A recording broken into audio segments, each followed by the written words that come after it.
transferir un sitio a otro usuario. Vamos a utilizar este sitio y vamos a transferirlo. Para ello vamos al botón donde están los 3 puntos, damos clic sobre ella y hay varias funcionalidades, hay varias opciones. Entre ellas está transferir sitio.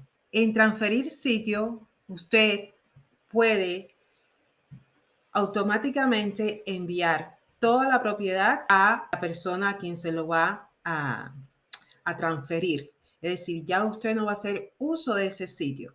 Pero si usted quiere o si está trabajando en equipo o trabajando con un cliente donde usted todavía debe hacer modificaciones, cambios, pues usted se puede mantener como administrador del sitio web. Pero una vez que usted lo transfiera, el nuevo propietario puede eliminarlo en cualquier momento. Entonces, una es mantener su rol como administrador del sitio web después que usted pase la transferencia y la persona a quien usted le ha pasado, le ha transferido el sitio web, lo puede eliminar en cualquier momento. Y otra es crear una copia del sitio, es decir, que se mantenga esa copia en su gestor de contenidos, en sus carpetas de sitio y mantenerlo en su cuenta.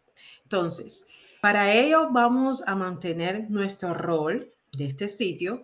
Puede marcar uno de los dos, puede marcar los dos, crear una copia de este sitio y mantenerlo en su cuenta. Aquí, como pueden ver, una vez que el sitio sea transferido, aparecerá una copia en su cuenta. Entonces, si usted no quiere mantener su rol como gerente, simplemente no marque esta casilla. La otra persona que lo va a recibir va a tomar el rol de gerente, pero usted va a tener una copia. ¿Cuáles son las ventajas de mantener la copia? Que usted puede reutilizar, puede personalizar este sitio web para otros clientes o para otros compradores si usted vende sitios web, etc. Entonces, una vez ha escrito la cuenta de esa dirección, simplemente le da siguiente. Yo voy a poner los dos. Voy a darle siguiente. Y aquí transferir sitio con el nombre. Yo no cambié el nombre, lo dejé por defecto.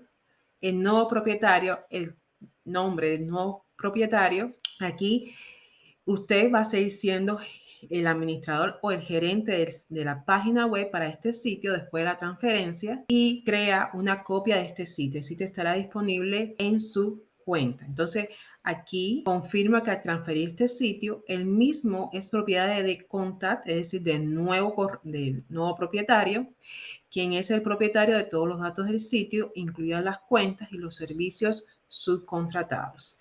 Entonces, vamos a transferir la propiedad y una vez que usted ha transferido, se dice que el nuevo propietario debe aceptar la transferencia en un lapso de 3 días. Entonces, recibirás un email cuando se complete la transferencia, un email de confirmación de que la transferencia ha sido exitosa. Debe de recibir este sitio. Este es el correo que debe recibir el nuevo propietario o el nuevo usuario. Entonces, aquí le explica Wix que la invitación expira después de los 3 días. Entonces, la persona lo que tiene que hacer es aceptar la transferencia. Pues, espero que le haya sido de utilidad este tutorial acerca de transferir un sitio web a otro usuario. Si te fue útil, comenta. Gracias por haberte quedado hasta el final de este tutorial. Y si te gustó, dale una manita arriba y nos vemos en un próximo video. Chao.